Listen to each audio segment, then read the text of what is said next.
Hi, you're listening to the Hippie Martha Hormone Hour. I'm Ashley, your host and creator of the Hippie Martha, a business that supports women's health and everything else that comes along with it. In each episode, I'll provide you with bite-sized information that will give you a better understanding of your body and hormones in ways you probably wish you would have learned sooner. We'll dive into natural remedies, holistic health, and evidence-based care. I'm here to empower you to take charge of your health with knowledge. So let's get started.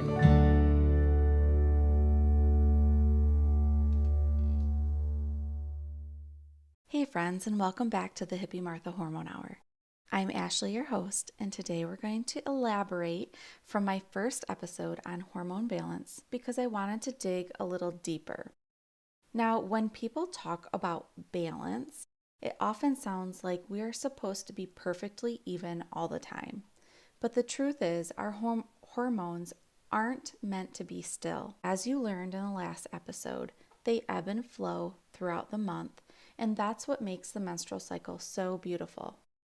Instead of aiming for this elusive idea of balance, what I really want to talk about is flow, and specifically the things that can disrupt the natural flow that leads to ovulation. Because let's be real, ovulation, we all know, is the star of the show. It's not just about making a baby, it's about your whole health. Ovulation is how your body makes progesterone, which supports your mood, sleep, metabolism, and nervous system health. Without ovulation, your body misses out on this powerhouse hormone, and that's often when things start to feel off. Your cycle feels unpredictable, your moods are swinging, or your energy just feels drained. And this actually reminds me of something that happened recently. I commented on a big influencer's page. She had been sharing about her struggles with, balancing her hormones and coming off of hormonal birth control and having a lot of insomnia. And in the end, she ultimately decided to go back on birth control because she felt like she didn't need her menstrual cycle anymore. Now, this truly broke my heart for a couple of reasons. First, I felt her deep disconnect from her cycle, but also her lack of support in working through what she was experiencing. And I get it. When you're in the thick of symptoms, and when you're exhausted and crampy and moody and just not feeling like yourself, on top of all of life's heaviness, it is so tempting to want to just shut it all down. And I don't blame her at all for wanting relief. But what saddened me the most was the mindset of, I don't need my cycle anyway. I'm done having babies. Why do I need this?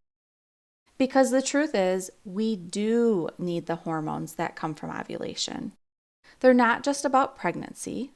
They're about protecting your bones, protecting your heart, your brain, your metabolism, your long-term health. To give up on your cycle completely can feel like an easy solution now, but down the road, it may mean missing out on incredible benefits your body is designed to give you every month. Not to mention to help support you into transitioning through perimenopause and into your menopausal years. And again, I'm not saying that I or anyone else could have fixed her specific situation, but I do believe that we need to start changing the conversation around the menstrual cycle.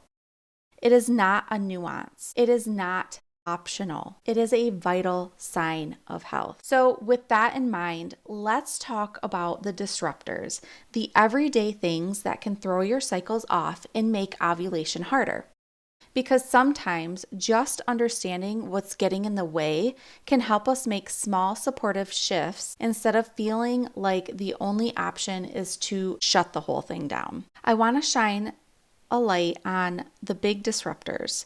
So these are things in our modern lives that can throw ovulation off course. Some things are natural, like pregnancy, breastfeeding, perimenopause, or illness. Those naturally change ovulation, but we're not going there today. Instead, we'll focus on the exogenous factors, which are the things coming from the outside of your body, or from your lifestyle that keep your hormones from doing their job. We're going to walk through endocrine disruptors, stress, nervous system dysregulation, sleep, blood sugar swings, gut health, and thyroid health. And of course, I'll give you simple, practical ways to support each of these areas. So first, let's talk about endocrine disruptors. These are chemicals in everyday products that mimic or block our hormones. These little guys are really sneaky. They're found in plastics, receipts, fragrances, pesticides, cleaning supplies, and our beauty products and products we use every single day. They can act like hormones in our body, such as excess estrogen, or they can block hormone receptors, which confuses your system and makes it harder for your natural cycle to function smoothly. A lot of times we see endocrine disruptors have an estrogen effect. When we see this estrogen effect, we sometimes can be labeled as estrogen dominant, where we have a lot of estrogen, especially in our follicular phase, but it also tends to creep through and be in our luteal phase and take from that progesterone, which causes that imbalance. Now, I don't want you to just go through your entire house and throw everything out, okay? This is where you start small. So when you run out of a product that maybe isn't as clean or healthy or whatever it is, you're going to swap that out with a better product. That means swapping your plastic water bottle for a stainless steel or glass one, choosing a fragrance-free or essential oil-based product over a synthetic fragrance product, washing your produce when you bring it home with a clean, organic option such as vinegar and water. Even one swap at a time will reduce your overall load. And if you think of endocrine disruptors, I want you to think of a bucket. And every time you're putting into this bucket with products that probably aren't as good for you, remember that that bucket can overflow. And that threshold of disruptors can start to overfill your bucket. And when that happens, that typically means that our body just can't keep up with getting rid of those toxins properly.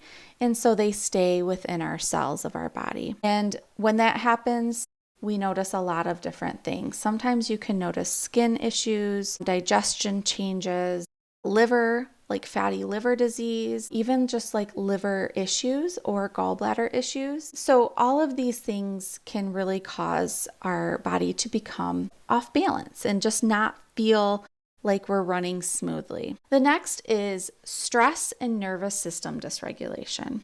If we have too much stress or nervous system dysregulation, that bucket is going to fill, and we have only so much of a threshold to where our bodies will start to go from a balanced nervous system to a fight or flight where we shut down. So stress is just as toxic as using that Fabulosa cleaner. I'm talking about what happens when your nervous system is constantly in fight or flight. When your body perceives danger, ovulation is not the priority. Your body thinks, why would I make a baby right now when I am running from XYZ? Or a cougar, right? Like that's what deep down our bodies are meant to do when stress happens. We are constantly fighting against something, right? So you're busy surviving. Chronic stress and a dysregulated nervous system can delay or even shut down ovulation. And while you might not actually feel stressed, if you have prolonged chronic stress, meaning if you are constantly on the go, have no time for rest, are doing, waking up at 5 a.m. to do all these hard workouts, and you're thinking, okay, working out is going to help my body relieve this stress. Yet you're going and going and going until 10 o'clock at night. Your body is getting no reprieve. And so being able to support your nervous system daily in small ways can be really helpful to the nervous system. Not only does it help your nervous system, but it also helps to make your body realize that it is not running from a large animal.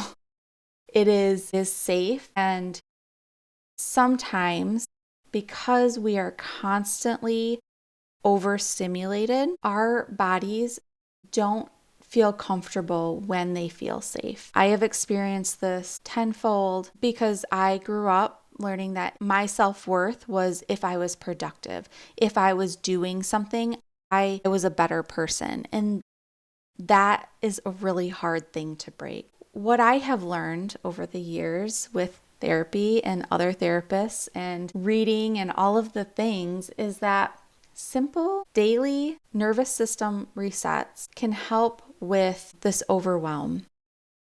So taking deep breaths, grounding walks, journaling, crying, laughing, reading a good book, or even a simple body scan before bed can really relieve this stress. I also want to mention the book Burnout by Emily Nagoski is an amazing book to read if you have a hard time completing this stress cycle. And what they talk about is when you complete a stress cycle, it means that you had a stressor and now your body is holding on to that and you need to move it through your body. So ways to move it through your body could be tapping, could be shaking out, jumping on a rebounder, doing jumping jacks, going for a walk barefoot in your grass. And it literally only takes a few minutes in order to get your body into that parasympathetic rest and digest mode. So I also want to mention that rest is not being lazy. Rest is required for our health, for our healing, and it's very hormone supportive. Next, I want to talk about sleep. So our hormones depend on our circadian rhythm. Let's just say I was questioning if circadian rhythm was true. And it turns out that I was struggling from not having a very good circadian rhythm, which was disrupting my hormones significantly. And so sleep is huge. We need consistent restorative sleep to keep our circadian rhythm in check. Melatonin, the sleep hormone, works hand in hand with our reproductive hormones, specifically progesterone. If you're staying up late, you're scrolling, you're waking up exhausted, your body's rhythm can be thrown off, making ovulation harder to achieve. So here are some practical tips to help you kind of get sleep and create a sleep sanctuary for yourself. The first is trying to dim your lights an hour before bed, not turning on any bright overhead lights, maybe getting more lamps. Keeping screens out of the bedroom, making sure your bedroom is cool and not too hot, and that it is completely dark, so no night lights. And then when you wake up in the morning, getting morning sunlight to reset that rhythm and trigger that cortisol rise that happens first thing in the morning to occur. Even going to bed just 30 minutes earlier can truly make a difference. And if you are a night owl, and let's say your earliest bedtime is 11:30, starting to inch that bedtime more towards 10:30 is going to be so powerful for you, or even earlier, but inching it maybe 10 minutes a night. So if you start at 11:30, go to 11:20, and then keep going earlier and earlier. And that's going to help your body to slowly transition and not become such a shock, or to keep you, laying there wondering, why am I not falling asleep?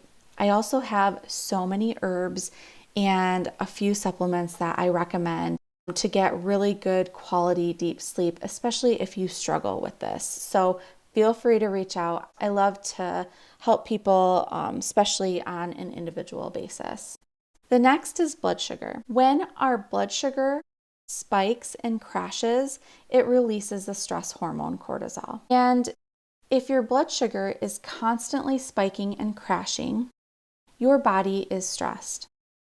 High insulin can interfere with ovulation in the way your ovaries respond to hormones. When our insulin isn't balanced, our body is in a state of fight or flight. That is called the sympathetic mode. And when this happens, it really can interfere with ovulation. Oftentimes, I see people who will wake up and they're so busy in the morning, they hit the ground running, and they choose to not eat anything until lunchtime.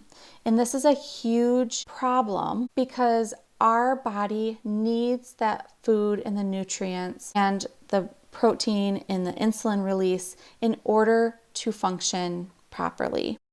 And so sometimes this is the biggest change that you can make in order to balance your hormones. Some practical tips of balancing blood sugar include pairing your carbs with protein and fat. Remember, think apple with nut butter, not just the apple. Also, making sure if you're working out first thing in the morning that you try to get some form of nutrition in your body.